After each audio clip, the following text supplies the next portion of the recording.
제가 주로 만나는 사람들이 정신과 의사들이잖아요. 근데 이제 정신과 의사들 사이에서도 유독 더 호감 가고 가까이 하고 싶은 사람이 있더라고요. 우리는 흔히 말주변이 좋거나 말을 많이 하는 사람이 인기가 많을 거라고 생각하잖아요. 근데 잘 생각해 보면요, 말을 잘하는 사람보다는 말을 사람들을 굉장히 좋아합니다. 예를 들어서 설명을 좀 해볼게요. 수미씨, 오늘 여기 오는데 힘들지 않으셨어요? 아, 네, 비가 와서 좀 힘들긴 했어요. 그래도 버스 밖으로 비가 오는 걸 보면서 오니까 나름대로 운치가 있더라고요. 기훈씨는 좀 어때요? 막 이러면 별로 좋아하질 않습니다. 상대는 거리감을 느끼게 돼서 더 가까워지기 어렵겠죠. 왜냐하면 원장님도 다른 사람에게 잘 보이려고 행동이나 말에 신경을 써봤던 적이 있으실까요? 아, 그럼요. 저도 늘 그렇죠. 병원에 오시는 분들한테 잘 보이려고 항상 많이 노력하고 있습니다. 특히나 정신과에 처음 오시는 분들한테는 제가 어떻게 보면 정신건강의학과의 첫인상이라고 생각하기 때문에 호감을 드리고 친절하게 하려고 정말 노력을 많이 합니다. 왜냐하면 저희 병원에서 치료를 하다가도 저랑 잘 안 맞으실 수도 있죠. 그래도 다른 곳에 가서도 정신과 치료를 잘 받으셨으면 하는 마음 때문에 많이 친절하거나 호감을 주려고 많이 노력을 하고 있습니다. 그러면 원장님도 나도 모르게 어떤 사람에게 은근슬쩍 호감 같은 걸 느꼈던 그런 경험이 있으신가요? 네, 그럼요. 제가 주로 만나는 사람들이 내담자분들이나 아니면 이제 정신과 의사들이잖아요. 근데 이제 정신과 의사들 사이에서도 유독 더 호감 가고 가까이 하고 싶은 사람이 있더라고요. 그분 앞에 가면 좀 더 뭔가 개인적인 얘기도 하고 싶고 나를 좀 더 잘 이해해 줄 것 같고 그런 생각이 들거든요. 그런 마음을 다 털어놓을 수 있는 사람, 이런 사람이 좀 있는 것 같습니다. 그러면 사람은 어떤 사람에게 호감을 느끼고 또 어떤 사람에게 호감을 느끼지 못하는지가 궁금한데, 그러면 기본적으로 인간이 다른 사람의 시선을 신경 쓰는 이유가 있을까요? 일단 근본적으로는 생존의 측면이 좀 있는 것 같아요. 원시시대부터 동물 사냥할 때도 누구는 동물을 몰아가고 사냥을 하고 또 그걸 요리를 하고 이런 여러 가지 분업이 생기잖아요. 농경사에서도 마찬가지로 모든 사람들이 모여서 모내기도 하고 추수도 하고 그렇게 집단으로 생존을 도모하게 되잖아요. 그러니까 이게 현대에 와서는 더 많이 분업화되고 고도화되고 이래서 혼자서 잘난 사람 없죠. 혼자서 생존할 수 있는 사람은 없어요. 그래서 다른 사람하고 잘 지내는 것 자체가 생존의 문제라고 저는 생각이 들었고, 두 번째로는 생존의 영역을 넘어서 개인의 웰빙이나 행복하고도 좀 연관이 있는 것 같아요. 외로운 사람은 친밀한 인간관계를 유지하는 사람보다 수명이 더 짧다고 되어 있거든요. 어떤 연구나 이런 걸 보면 흡연이나 알코올 의존보다 훨씬 더 외로움이 몸에 해롭다고 그런 연구들도 있어요. 이런 것 때문에 우리가 다른 사람하고 잘 지내는 법을 알아야 되는 건 정말 어떻게 보면 삶에 있어서 굉장히 필수적이고 또 혹은 삶의 질을 향상시키는 데 굉장히 중요하다, 이렇게 생각이 되고, 이렇게 다른 사람에게 잘 지내려고 하면 다른 사람에게 호감을 주는 대화법, 이런 것들이 굉장히 중요하지 않을까, 이렇게 생각합니다. 그러면 원장님이 보실 때 호감 가는 사람들의 특징 같은 게 있을까요? 저도 이제 나름대로 호감 가는 사람의 특징에 대해서 고민을 해봤는데, 짧게 만나는 사이에서 금방 호감을 주는 것도 있을 것이고 혹은 길게 보는 사이에서 호감을 주는 것도 있을 거고, 저는 오늘 한번 말씀드리고 싶은 건 처음 만났을 때 상대와 좋은 관계를 시작하는 것에 대해서 좀 더 얘기를 좀 해보려고 합니다. 일단 첫 번째 특징은 다른 사람의 말을 잘 들어주는 사람이라고 생각합니다. 우리는 흔히 말주변이 좋거나 말을 많이 하는 사람이 인기가 많을 거라고 생각하잖아요. 그리고 또 그런 사람의 능력을 되게 다들 부러워하죠. 저 사람 말주변 좋아, 저 사람 굉장히 유머러스해, 막 이런 거 되게 부러워하는데, 잘 생각해 보면요, 말을 잘하는 사람보다는 말을 잘 들어주는 사람들을 굉장히 좋아합니다. 왜냐하면 사람들은 누구나 말하고 이해받고 싶은 욕구가 있기 때문에 그렇거든요. 그리고 너무 지나치게 말을 많이 하는 사람은 별로 좋아하지 않습니다. 저 사람이 나한테 이득을 취하려고 사기치려고 그러는 거 아닌가, 이렇게 의심하는 경우들도 있는 것 같아요. 그런 사람들을 보면 특징이 있어요. 일단 기본적으로 말할 때 눈을 바라보고 편안한 미소를 짓는 거, 이런 게 기본적인 특징이고요. 또 우리가 흔히 말하는 방어적인 자세, 방어적인 자세가 뭐냐면 이런 거거든요. 네가 나한테 대체 무슨 말을 하나, 이런 느낌을 받게 하는 거죠. 근데 이제 다른 사람 말을 잘 들어주는 사람은 그렇게 하지 않고 릴렉스한 자세로 이렇게 상대에게 관심이 있다, 이런 비언어적인 의사 표시를 하는 그런 특징이 좀 있거든요. 그리고 말을 하는 중간에도 고개를 잘 끄덕끄덕 해줘요. 그리고 중간에 추임새도 잘 넣어 넣어줍니다. 뭐 예를 들면 그랬어? 와 대박. 근데 그러면 그 다음에 어떻게 했어?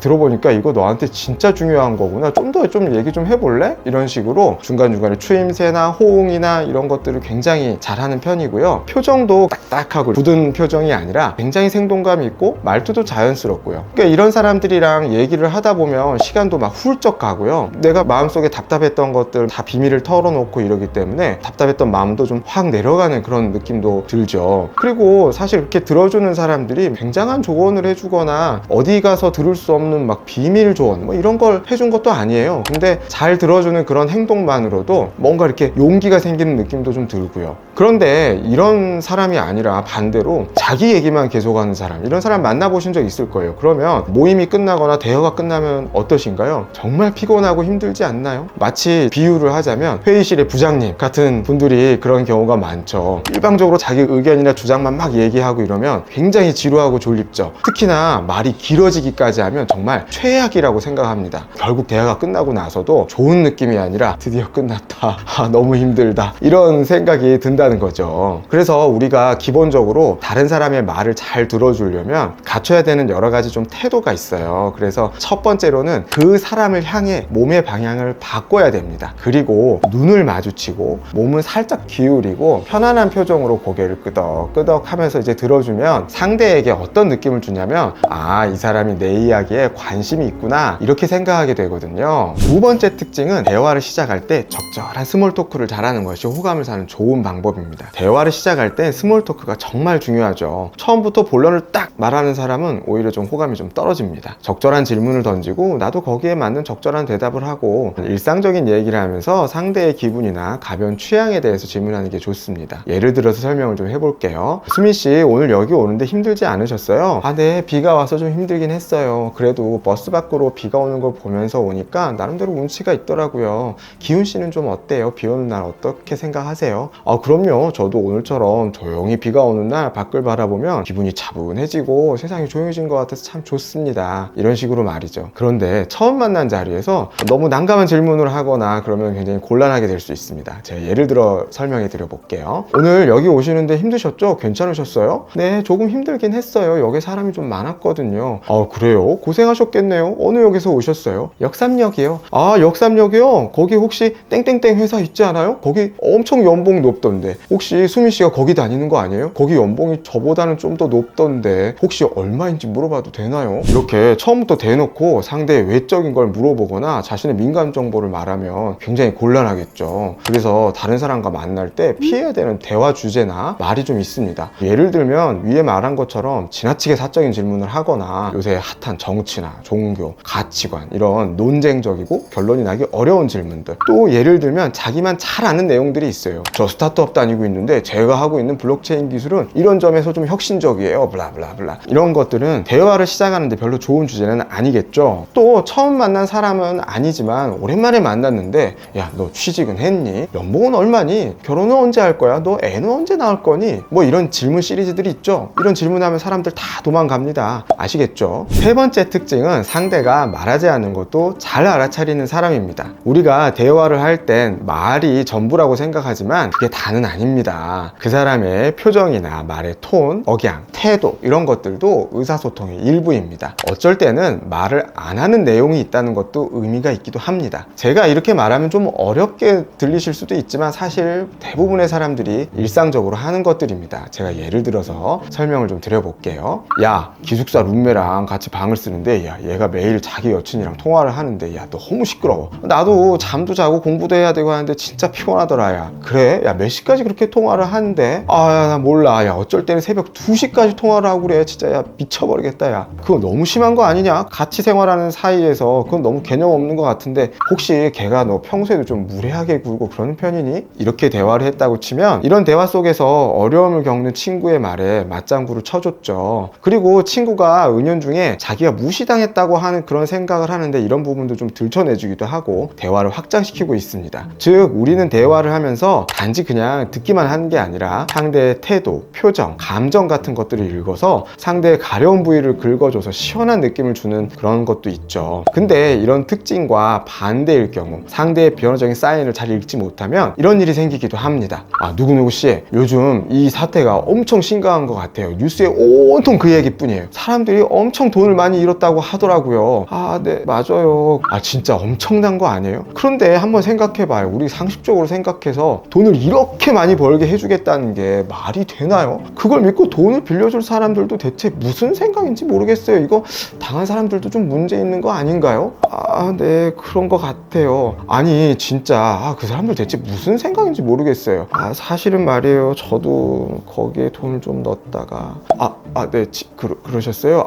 제가 몰랐어요. 정말 죄송해요. 자, 이런 대화를 보면 이 사람이 이 대화를 하고 싶어 하지 않는 기색들이 굉장히 여러 번 있었죠. 적극적으로 반응하지 않거나 눈을 마주치지 않거나 말끝이 흐리거나 하는 식으로 간접적으로 그 주제를 피하는 기색을 보였습니다. 그런데 그런 것들을 읽지 못하니까 굉장히 끝에는 곤란한 상황에 도달하게 된 거겠죠. 또 대화를 할 때 상대의 감정을 잘 읽어주는 게 중요하다고 하는데 이게 또 너무 과도하거나 잘못돼서 상대를 넘겨짚기를 하면 역효과를 내기도 합니다. 야, 너 나한테 왜 이렇게 짜증을 내? 아니, 내가 언제 짜증냈다고 그래? 네가 나한테 짜증을 내고 있잖아. 아니, 내가 언제 화내고 짜증냈다고 그래? 생사람 잡지 마. 이렇게 상대의 감정이나 의도에 대해서 자신이 추론한 것이 사실이다 이렇게 확신하면 이런 식의 대화가 일어날 수도 있다는 거죠. 그럼 어떤 식으로 하는 게 좋느냐? 야, 근데 너 나랑 얘기할 때 왜 쳐다보지도 않고 대충 대답해? 나도 그래서 별로 기분이 안 좋은데 너 혹시 나한테 화난 거 있니?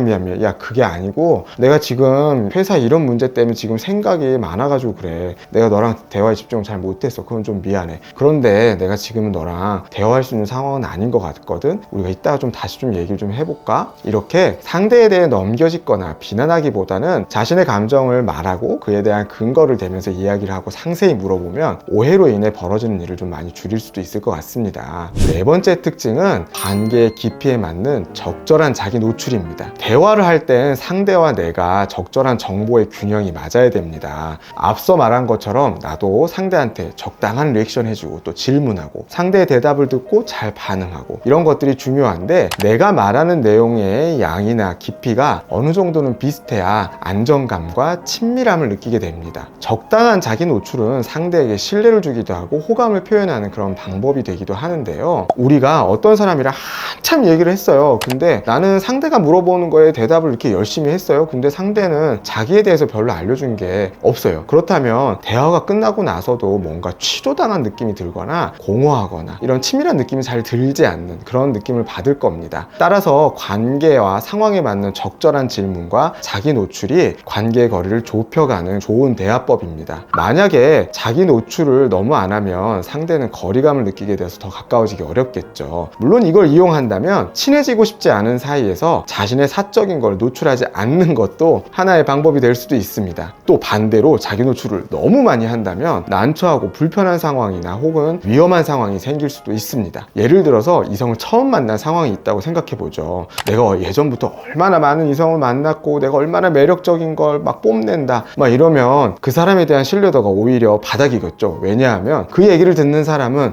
이 사람은 어디 가서도 자기가 만난 사람 얘기를 다 하고 다니겠구나 이런 생각을 하겠죠. 또 만난 지 얼마 안 된 사이에서 내가 그동안 얼마나 힘들게 살아왔는지 개인적인 가정사나 지금 얼마나 힘든지 경제적 어려움을 얘기한다면 상대가 내가 저 사람의 힘든 점을 다 이렇게 떠안아주고 감싸줘야 되나? 난 그럴 자신이 없는데 이렇게 생각하면서 뒷걸음질 치게 되고 부담감을 느끼게 될 가능성이 크다는 겁니다. 그래서 만난 지 얼마 안 된 사이에서 자기 공개를 하는 건 좀 신중할 필요가 있습니다. 오히려 좀 천천히 하는 것도 그렇게 나쁘진 않죠. 상대와 나 사이의 관계를 어느 정도 생각하는지 또 내가 이런 얘기를 했을 때 상대의 반응이 어떨까? 이렇게 좀 미리 한번 생각해 보는 것도 굉장히 중요한 부분입니다.